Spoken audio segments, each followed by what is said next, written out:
Hello everyone and welcome back. My name is Greg Furman and this is the Forex Weekly Outlook for the week of January the 29th, 2018. Now, to get started this week, we're going to look at a quick market overview of some of the main commodities and of course the major indice, which is the S&P 500. Now, when we look at the S&P 500, we've had a big rally up here off this triple EMA cross going back into basically the middle of November.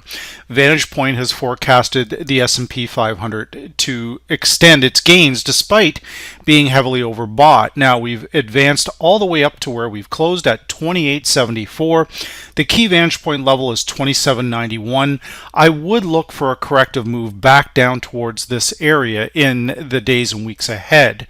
Now with light sweet crude oil, you can see that we have trend line support coming in, which is actually intersecting with the VantagePoint 8-day predicted moving average coming in at the 64.55 on light sweet crude oil. Now, we are getting a little bit toppy here. Our high for the week is sitting up around approximately 66.50 here. Can we move higher than that? I think it's going to be a slow move, but there is global demand for oil is picking up. Still not, I don't think, enough to push it that much higher. Now, when we look at gold for next week, you can see that we're just hugging the VantagePoint 8-day predicted moving average, currently at 1345. The market's had multiple retracements back to the 8-day predicted moving average and then has extended higher every single time. So multiple opportunities to buy here. But now we're starting, in my respectful opinion, to get very, very toppy now that some of the event risk has passed.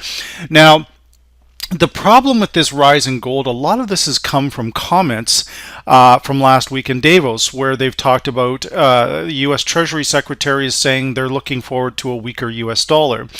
That is suggested it's bordering on currency intervention, which is, in my respectful opinion, a no-no here. So I'm not sure why they said that, but they did, and they were criticized for it. So that's given a big boost to gold, but whenever gold gets a move like that, it's not usually sustainable. So of course, with that comment, that led to an even bigger move down on the U.S. dollar index.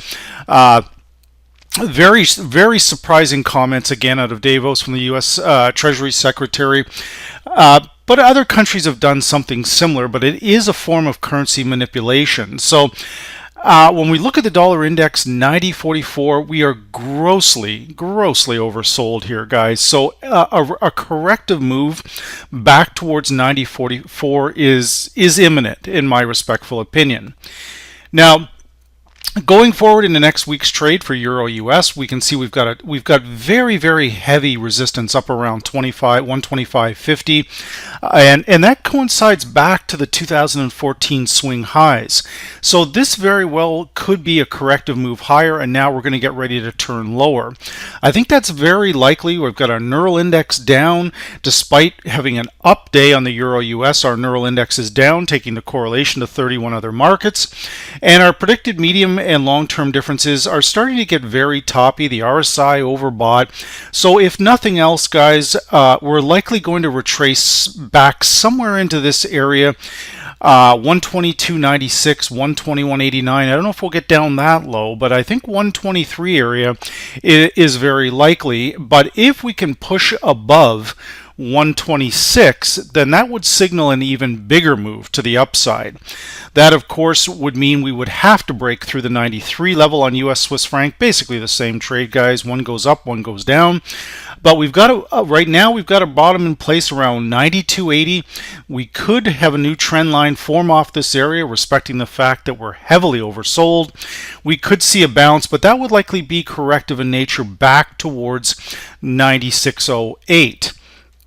Now, as we look at the pound dollar, it too has put a top in place back up here in this 143, above the 143 area. Now, in order for this to extend, we need to keep pushing higher. Now, the breakout level here, in my respectful opinion, right around the 139 area, you can see we had this resistance zone here, and then it broke. We've had a big push up, but what we're looking for now is a range top. We have a good idea where the range bottom is. down around this breakout point around 138.34. That's a big level now, but a retracement back into this 140 area at the beginning of the week to midweek is very, very likely.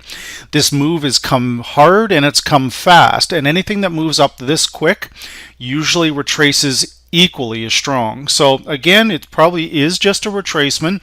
I think with Brexit, the British pound's going to have a pretty decent year, but it also has, this pair has a very high correlation to light sweet crude oil. So if oil turns lower, the British pound is likely to follow.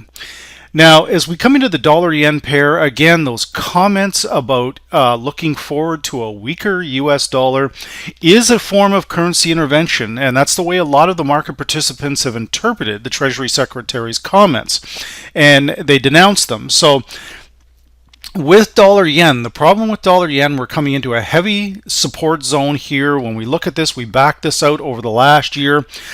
We can see where this zone is pretty clear, and that's just down below this, about the 107.50 area. So if dollar yen is going to retrace, it's going to be somewhere down in and around this area. So I would look for small longs down around that area. Because again, we're heavily oversold here. We're sitting at 12.7 on the predicted RSI, so we would be looking for a retracement back towards this 109.96, 110.82 area. Somewhere in this zone here is the retracement, and most of the indicators are pointing to the fact that that's a very likely outcome. Now, with US CAD, we've lost a major support level at 123.50 that I've talked about. You can see that we've come lower here. Very interesting move on US Canada. If we follow the tail of the tape, we hit a bottom right here. We then retrace exactly to the 18-day moving average. We come back down. We bang up against it 3 more times, and then down we go again. So the question is now, we are seeing, or I am seeing, some consistent buying down around this 122.80 area. So US CAD, be careful with this pair on Monday. What I tell my own direct clients is that often US Canada puts in a bottom or a top on Monday, and then it reverses the rest of the week. So be careful of a false break to the downside. Keep a very close eye on light sweet crude oil. If oil starts turning lower and the dollar starts to gain traction across the board, this pair is going to retrace back towards the 124 area very quickly. With Aussie US and New Zealand US next week, Aussie US, basically a gold trade here, guys. So if gold turns, this pair is going to turn also.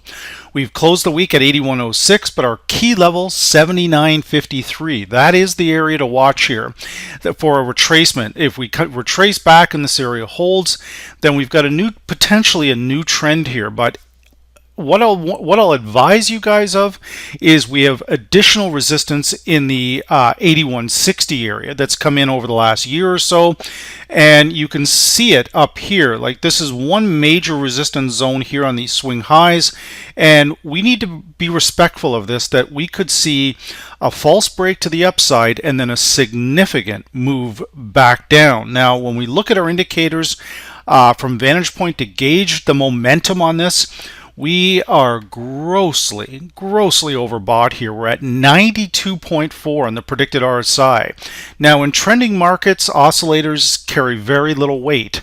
The market can continue to move higher for days, weeks, sometimes even months in an overbought condition. S&P 500, case in point. So we really need to watch gold to determine if gold starts moving lower, then Aussie US will follow. New Zealand US will also follow. New Zealand US for next week, we can see we've put a top in here just under 74.50. If this is a new trend to the upside, and if this trend is going to continue, then we would look for a retracement down to 72.42, and then we would look for that to be the range bottom and then extend back towards 74.50. So with that said, this is the Forex Weekly Outlook for the week of January the 29th, 2018.